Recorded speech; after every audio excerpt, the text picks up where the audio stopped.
प्रबल वर्षा पाई 7 जिल्ला रे छुट्टी घोषणा। बंद रहिबो स्कूल कॉलेज। जानंतु केउठी छात्र छात्री पाई बड़ खबर। प्रबल वर्षा पाई बंद रहिबो स्कूल कॉलेज। अंगनवाड़ी मध्य बंद रहिबा नै होईछि निष्पत्ति। प्रबल वर्षा को दृष्टि रे रखी स्कूल बंद घोषणा।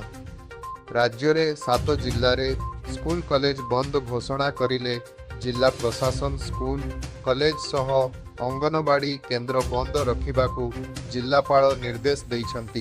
पिलांक सुरक्षा को दृष्टि रे एही छुट्टी केवल कटक, सोनपुर, बौद्ध, कांधमाल, नुआपड़ा, संबलपुर और बरगढ़ जिला पाई घोषणा होईछि। अर्थात 7 जिल्ला रे शिक्षानुष्ठान बंद रहिबा नै निष्पत्ति निया जाईछि। जिल्लार सबु सरकारी और बेसरकारी स्कूल बंद रहिबो। स्कूल सह अंगनवाड़ी मध्य बंद रहिबो। लगाण वर्षा जोगु कटकर अनेक स्कूल रे पानी पसिछि। सेहीपरि नदी भितर को न जिबा कि प्रशासन पक्षरु परामर्श दिया जाईछि।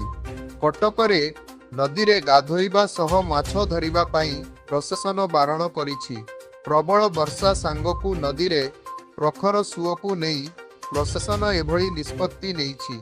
सेही भଳି बौद्ध जिल्ला रे आज भी लगाण वर्षा जारी रहिथिबारु बौद्ध रे सबु बेसरकारी स्कूल बंद करिबाकू प्रशासन निर्देश देइछि।